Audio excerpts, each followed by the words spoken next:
पूज्याय राघवेन्द्राय सत्यधर्मरताय च। ನಮಸ್ಕಾರ. ಗುರುಮಾತಾ ಗುರುವಾಣಿ ವಿಶೇಷ ನೇರ ಪ್ರಸಾರ ಕಾರ್ಯಕ್ರಮಕ್ಕೆ ಸ್ವಾಗತ. ನಾನು ಸುಷ್ಮಿತಾ ನಟರಾಜ್. ವೀಕ್ಷಕರೇ, ಇವತ್ತು ವಿಶೇಷವಾಗಿ ಶುಕ್ಲ ಪಕ್ಷ ಮೃಗಶಿರ ನಕ್ಷತ್ರದಲ್ಲಿ ಸಾಕಷ್ಟು ರೀತಿಯ ಒಂದಷ್ಟು ವಿಶೇಷತೆ ಇರುವಂಥದ್ದು. ಅದೇ ರೀತಿಯಾಗಿ ಇವತ್ತು ಮಂಗಳವಾರ ಆಗಿರೋದ್ರಿಂದ ದುರ್ಗಾದೇವಿ ಆರಾಧನೆಯ ಜೊತೆಗೆ ನಿನ್ನೆ ನಾವು ಮಾತಾಡ್ತಾ ಇದ್ದಂತಹ ಅಶ್ವತ್ ಕಟ್ಟಿಯ ವಿಚಾರದ ಬಗ್ಗೆನೂ ಸಹ ಮಾತಾಡ್ತಾ ಹೋಗೋಣ. ಎಂದಿನಂತೆ ನಮ್ಮ ಕಾರ್ಯಕ್ರಮದಲ್ಲಿ ಶ್ರೀ ರಾಘವೇಂದ್ರ ಗುರುಮಾತಾಜಿ ಅವರಿದ್ದಾರೆ. ಮೊದಲಿಗೆ ಅವ್ರನ್ನ ಕಾರ್ಯಕ್ರಮಕ್ಕೆ ಬರ್ಮಾಡ್ಕೊಳ್ಳೋಣ. ಗುರುಮಾತಾ, ಕಾರ್ಯಕ್ರಮಕ್ಕೆ ಸ್ವಾಗತ. ಗುರುವೇ ಶರಣು. ನಮಸ್ಕಾರಮ್ಮ, ಎಲ್ರಿಗೂ ನಮಸ್ಕಾರ. ಗುರುವೇ ಶರಣಂ.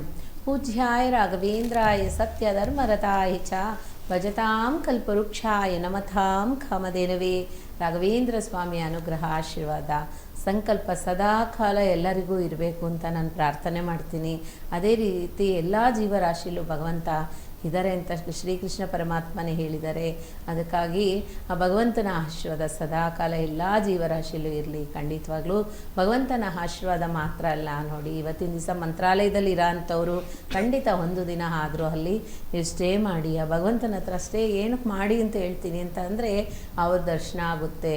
ನೋಡಿ, ಅವ್ರ ದರ್ಶನ ಕೊಡೋ ಅಂಥ ಸಮಯ ಏನು ಅಂತ ಅಂದರೆ 3ರಿಂದ 4:50 ಒಳಗೆ.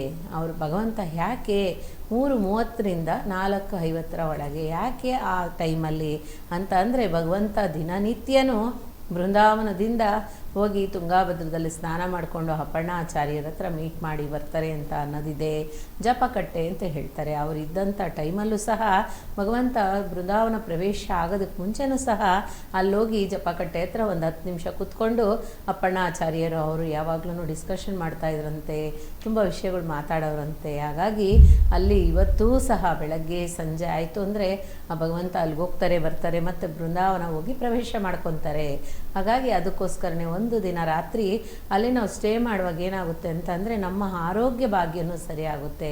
ಮನಸ್ಸಲ್ಲಿರೋ ಅಂಥ ಸಂಚಲ, ಏನೇನೋ ಕಷ್ಟಗಳು ಇಟ್ಕೊಂಡಿರ್ತೀವಿ, ಹಾಗೆಗೋ ಮನಸ್ಸಲ್ಲಿ ತುಂಬಾ ನೋವು ತಿಂತಾ ಇರ್ತೀವಿ. ಅಂಥದ್ದು ಟೈಮಲ್ಲಿ ಅಲ್ಲಿದ್ವಿ, ನಾವು ಸ್ಟೇ ಮಾಡಿದ್ವಿ ಅಂತ ಅಂದರೆ ಆ ಭಗವಂತನಲ್ಲಿ ಒಂದು ದಿನ ತಲೆನ ಕೆಳಗಡೆ ಭೂಮಿಲಿ ನಾವು ಮಲ್ಬಿಟ್ಟು ಬಂದ್ವಿ ಅಂದರೆ ಅಲ್ಲಿ ಆ ಭೂಮಾದೇವಿಲಿರೋ ಅಂಥ ಶಕ್ತಿ ನಮ್ಮಲ್ಲಿರೋ ಅಂಥ ಕಷ್ಟದನ್ನ ದೂರ ಮಾಡುತ್ತೆ. ಕಷ್ಟ ನಷ್ಟ ಎಲ್ಲನೂ ದೂರ ಮಾಡುತ್ತೆ. ಯಾಕೆ ಅಲ್ಲೇ ಮಂತ್ರಾಲಯದಲ್ಲೇ ನಾವು ಒಂದು ದಿನ ಇರಬೇಕು ಅಂದರೆ, ಭಗವಂತ ನೋಡಿ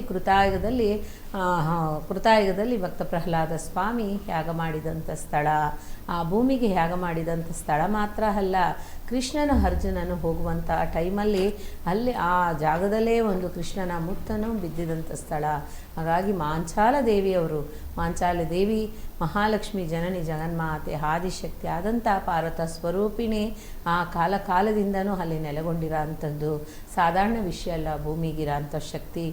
ಅದಕ್ಕೆ ಹೇಳೋದು, ಮಂತ್ರಾಲಯ ಹೋದರೆ ಅಟ್ಲೀಸ್ಟ್ ಒಂದು ದಿನ ಆದರೂ ಸ್ಟೇ ಮಾಡಬೇಕು. ಆ ಭಗವಂತನ ಸೇವೆ ಆದರೂ ಒಂದು ದಿನ ಆದರೂ ನಾವು ಸೇವೆ ಮಾಡಬೇಕು. ಅಂಥದ್ದು ಹಣ ಕೊಟ್ಟು ಸೇವಾ ಚೀಟಿ ತಗೊಂಡು ಮಾಡೋ ಅಂಥದ್ದು ಬೇರೆ ಸೇವೆ, ಆದರೆ ಅಲ್ಲಿರೋ ಅಂಥ ಸೇವೆನೇ ಬೇರೆ ಸೇವೆಗಳಿದೆ. ಅದನ್ನು ಮಾಡುವಾಗ ನಮ್ಮ ದೇಹದಲ್ಲಿರೋ ಅಂಥ ಅಂಗಾಂಗನೂ ಸರಿಯಾಗುತ್ತೆ ಅಂತ ಹೇಳ್ತಾರೆ. ಆರೋಗ್ಯದಲ್ಲಿ ಮುಖ್ಯವಾಗಿ ನೋಡಿ, ಹಾರ್ಟಲ್ಲಿ ಪ್ರಾಬ್ಲಮ್ ಇರೋ ಅಂಥವ್ರು, ಕಿಡ್ನಿಲೇ ಪ್ರಾಬ್ಲಮ್ ಇರೋ ಅಂಥವ್ರು, ಶುಗರ್ ಬಂದು ದಿನನಿತ್ಯ ಶುಗರ್ ನಮಗೆ ಲೆವೆಲ್ ಜಾಸ್ತಿ ಆಗುತ್ತೆ, ಇಲ್ಲ ಕಮ್ಮಿ ಲೋ ಶುಗರ್ ಆಗುತ್ತೆ, ಹೈ ಶುಗರ್ ಆಗುತ್ತೆ, ಈ ಥರ ನನಗೆ ರಿಲ್ಯಾಕ್ಸೇಷನ್ ಆಗಿರೋಕ್ಕಾಗ್ತಾಯಿಲ್ಲ, ಕೈಕಾಲೆಲ್ಲ ಒಂಥರ ನಡ್ಗ ಅಂಥದ್ದು, ಒಂದು ಜಾಗದಲ್ಲಿ ಕೂತಿದ್ರೂ ಸಮಾಧಾನ ಇರಲ್ಲ, ಈ ಥರ ಟೆನ್ಷನ್ ಜಾಸ್ತಿ ಇರೋಂಥವರೆಲ್ಲ ಅಲ್ಲೋಗಿ ಬೇಡ್ಕೊಂಡ್ರೆ ಖಂಡಿತವಾಗ್ಲೂ ಸರಿಯಾಗುತ್ತೆ. ಮುಖ್ಯವಾಗಿ ಕಿಡ್ನಿಗೆ ಪ್ರಾಬ್ಲಮ್ ಇರೋ ಅಂಥವರು ಕಲ್ಲುಪ್ಪು ತೊಗೊಂಡೋಗಿ ನೀವೇನು ತೂಕ ಇರ್ತೀರೋ 50 kg ಅಂದರೆ 50 kgಗೆ ತುಲಾಭಾರ ಕೊಡೋ ಅಂಥದ್ದು. ಅದೇ ರೀತಿ ಶುಗರ್ ಜಾಸ್ತಿ ಇರೋ ಅಂಥವರು ಆ ಈಕೋಲ್ಗೆ ಶುಗರ್ ಕೊಡೋ ಅಂಥದ್ದು. ನೋಡಿ, ನೀವು ಕೊಡೋ ಅಂಥದ್ದು ಅನ್ನದಾನಕ್ಕೂ ಹೋಗುತ್ತೆ, ರಾಘವೇಂದ್ರ ಸ್ವಾಮಿಗೆ ಅನ್ನದಾನಕ್ಕೂ ಹೋಗುತ್ತೆ. ಬರೋ ಅಂಥ ಭಕ್ತಾದಿಗಳಿಗೆ ಅನ್ನದಾನ ಮಾಡ್ತಾರೆ. ಆವಾಗ ಆ ಕಲ್ಲುಪ್ಪನ್ನ ಸಾಂಬಾರಿಗೆ ಯೂಸ್ ಮಾಡ್ಕೊತಾರೆ, ಸಾರಿಗೆ ರಸಕ್ಕೆಲ್ಲ. ಹಾಗಾಗಿ ಶುಗರ್ನ ಪರಿಮಳ ಪ್ರಸಾದಕ್ಕೆ ಹೋಗುತ್ತೆ, ಪಾಯಸಕ್ಕೆ ಯೂಸ್ ಮಾಡ್ತಾರೆ, ಬೆಲ್ಲ ಕೊಡ್ಬೋದು, ಸಕ್ಕರೆ ಕೊಡ್ಬೋದು, ಈ ಥರ ನಾನಾ ಥಿಂಗ್ಸ್ ಏನು ಬೇಕಾದರೂ ನೀವು ಕೊಡೋ ಅಂಥದ್ದು. ಆದರೆ ಆ ಆರೋಗ್ಯಕ್ಕೆ ಇರೋ ಅಂಥ ಸಮಸ್ಯೆ ಏನಿದೆಯೋ ಅಂಥ ಧಾನ್ಯಗಳನ್ನ ಕೊಡೋ ಅಂಥದ್ರಿಂದ ಆದಷ್ಟು ಬೇಗ ನಮ್ಮಲ್ಲಿ ದೇಹ ಸರಿಯಾಗುತ್ತೆ. ಶುಗರ್ ಇರೋರು ಇದು ಮಾತ್ರ ಅಲ್ಲ, ಶುಗರ್ ಇರೋ ಅಂಥವ್ರು ರವೆನೂ ಸೇರಿಸಿ ಕೊಡಬೇಕು. ಯಾಕೆ ಅಂತಂದರೆ ಪರಿಮಳಾಚಾರಿ ಅನ್ನ ಅಂತ ಹೆಸರಲ್ಲೇ ಪರಿಮಳ ಪ್ರಸಾದ ಇರೋ ಅಂಥದ್ದು. ಅದಕ್ಕೆ ಆ ಪರಿಮಳ ಪ್ರಸಾದನ ಮಾಡೋದಕ್ಕೆ ರವೆ ಆಗಲಿ, ಶುಗರ್ ಆಗಲಿ, ತುಪ್ಪ ಆಗಲಿ ಈ ಥರ ಕೊಡ್ತಾರೆ. ಈಗಲೂ ಸಹ ನಾವೇನು ಬೇಕಾದರೂ ಕೊಡ್ಬೋದು. ನಾನು ಯಾವಾಗಲೂ ಕೊಡೋಂಥದ್ದು ಅಕ್ಕಿ, ಬೆಲ್ಲ, ತೆಂಗಿನಕಾಯಿ. ಆ ದೇವಸ್ಥಾನಕ್ಕೆ ಹೋದರೂ ಕೊಡ್ತೀನಿ. ಕಾರಣ ಅದು ನನ್ನ ಪದ್ಧತಿ ಆಗಿಬಿಟ್ಟಿದೆ.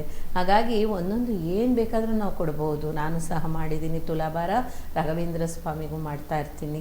ಅದೇ ರೀತಿ ಮಂತ್ರಾಲಯಕ್ಕೂ ಸರಿ, ಧರ್ಮಸ್ಥಳಕ್ಕೂ ಸರಿ ಮಾಡ್ತಾ ಇರ್ತೀನಿ. ಕಾರಣ ಈ 2 ಜಾಗದಲ್ಲಿ ತುಂಬಾ ವಿಶೇಷತೆ ಇದೆ ನೋಡಿ.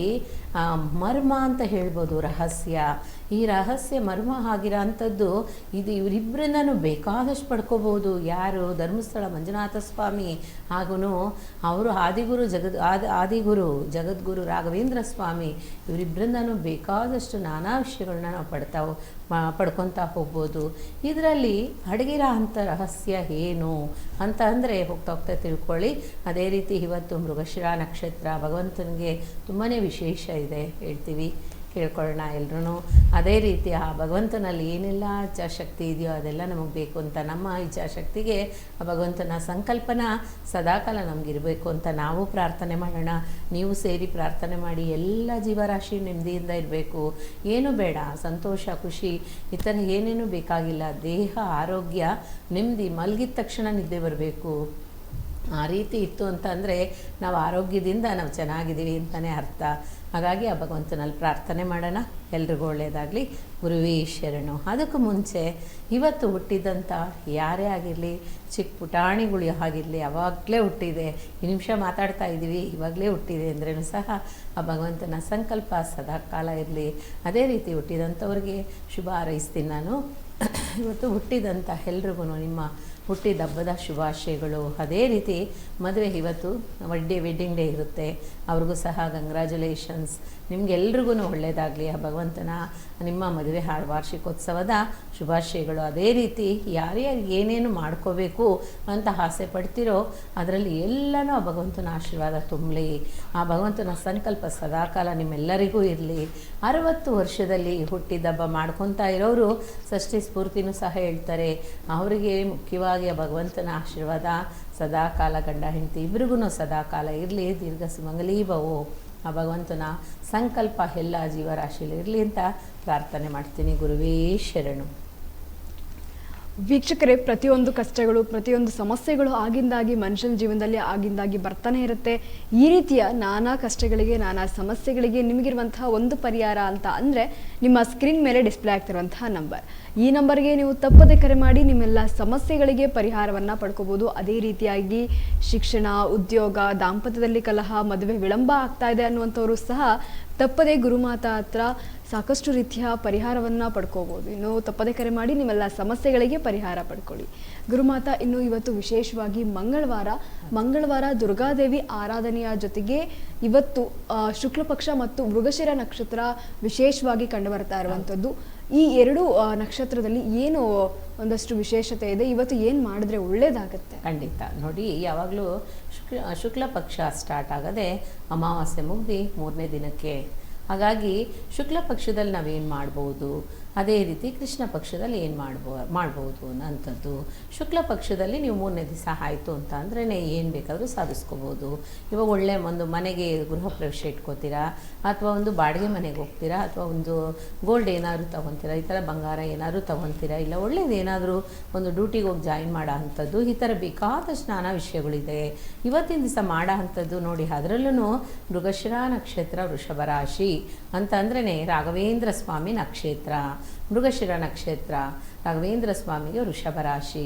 ನೋಡಿ, ಇವತ್ತಿನ ದಿವಸ ಹುಟ್ಟಿರೋ ಅಂಥವ್ರು, ಆ ನಕ್ಷತ್ರದಲ್ಲಿ ಹುಟ್ಟಿರೋ ಅಂಥವ್ರು ಯಾರೇ ಆಗಿರಲಿ, ಖಂಡಿತವಾಗ್ಲೂ ಅವ್ರಿಗೆ ಎಂಥದ್ದೇ ಕಷ್ಟ ಆಪತ್ತಾಗಿರಲಿ ಆ ಭಗವಂತನ ಆಶೀರ್ವಾದ ಖಂಡಿತ ಇದ್ದೇ ಇರುತ್ತೆ. ಅವ್ರು ಎಂಥದ್ರಲ್ಲೇ ಹೋಗಿ ಸಿಗಾಕೊಂಡಿರಲಿ, ಏನೇ ಕಷ್ಟಗಳು ಪಟ್ಟಿರಲಿ, ಅವರು ಆ ನಕ್ಷತ್ರದಲ್ಲಿ ಹುಟ್ಟಿರೋ ಅಂಥವ್ರಿಗೆ, ಮೃಗಶಿರ ನಕ್ಷತ್ರ ವೃಷಭ ರಾಶಿಯಲ್ಲೇ ಹುಟ್ಟಿರೋ ಅಂಥವ್ರಿಗೆ ರಾಘವೇಂದ್ರ ಸ್ವಾಮಿ ಸಂಪೂರ್ಣವಾಗಿ ಅವ್ರ ಸಂಕಲ್ಪ ಇರುತ್ತಂತೆ. ಕಾರಣ ಏನು ಅಂತಂದರೆ ಅವರು ಹುಟ್ಟಿರೋದು ಅದೇ ನಕ್ಷತ್ರದಲ್ಲಿ, ಅದೇ ರಾಶಿಲೇ. ಹಾಗಾಗಿ ಸ್ವಾಮಿ ನಕ್ಷತ್ರ ರಾಶಿಯಲ್ಲಿ ಹುಟ್ಟಿದವ್ರಿಗೆ ಕಷ್ಟಗಳು ಬರ್ಬೋದು, ಏನು ಬೇಕಾದರೂ ಕಷ್ಟ ಬರ್ಬೋದು. ಅದೇ ರೀತಿ ರಾಘವೇಂದ್ರ ಸ್ವಾಮಿ ಅಷ್ಟು ಕಷ್ಟಪಟ್ಟರು, ನಾವು ಕಷ್ಟಪಟ್ಬಿಡ್ತೀವ ಅನ್ನೋಂಥ ಭಯನೂ ಸಹ ಬರ್ಬೋದು. ಖಂಡಿತ ಅಲ್ಲ. ಅವರ ಅವತಾರ ಮಹಾಪುರುಷ ರಾಘವೇಂದ್ರ ಸ್ವಾಮಿ ಕಷ್ಟಪಟ್ಟರು ಅಂದರೆ ಮನುಷ್ಯನ ಇರೋಂಥವ್ರಿಗೆಲ್ರಿಗೂ ಯಾವ ರೀತಿ ನನ್ನ ಕಷ್ಟನ ಎಲ್ರಿಗೂ ನಾನು ಹೆಲ್ಪ್ ಮಾಡೋಕ್ಕಾಗುತ್ತೆ ಅಂತ ಎಕ್ಸ್ಪೀರಿಯೆನ್ಸ್ ತಗೊಂಡ್ರೆ ಅಷ್ಟೇ. ನೋಡಿ, ಯಾವ ದೇವ್ರಿಗೂ ಯಾವ ಕಷ್ಟನೂ ಯಾವುದೂ ಇರೋದಿಲ್ಲ, ಈಸಿ ಅಷ್ಟೇ. ಅವ್ರಿಗೂ ಹೂವಿನ ಥರ. ಅದಕ್ಕೆ ನಮ್ಮ ಕಂಡಿದ್ದೇನು, ರಾಘವೇಂದ್ರ ಸ್ವಾಮಿ ಈ ರೀತಿ ಎಲ್ಲ ಬಳಲಿ ಬತ್ತಲೆ ಆಗಿದ್ದರು, ಕಷ್ಟಪಟ್ಟರು ಅನ್ನೋದು ಮಾತ್ರನೇ ನಮ್ಮ ಕಣ್ಣಿಗೆ ಕಾಣಿಸ್ತಾ ಇದೆ. ಹಾಗಾಗಿ ಅದೇ ರೀತಿ ಅವ್ರು ಏನೆಲ್ಲ ಸಾಧಿಸಿದ್ದಾರೆ, ಏನೆಲ್ಲ ಮಾಡಿದ್ದಾರೆ, ಈ ನಕ್ಷತ್ರಕ್ಕೆ ಎಷ್ಟು ಪವರ್ ಇದೆ ಅನ್ನೋಂಥದ್ದು ಹೋಗ್ತಾನೆ ನಾವು ಹೇಳ್ಕೋಬೇಕು. ಕಾರಣ ಏನು ಅಂತಂದರೆ ಅಷ್ಟು ಆ ನಕ್ಷತ್ರದಲ್ಲಿ, ರಾಶಿಯಲ್ಲಿ ಅಪಾರ ಶಕ್ತಿ ಇದೆ. ಯಾಕೆ ಅಂತಂದರೆ ಆ ಭಗವಂತ ಕೃಷ್ಣ ಪರಮಾತ್ಮನೇ ರೋಹಿಣಿ ನಕ್ಷತ್ರ ವೃಷಭ ರಾಶಿ.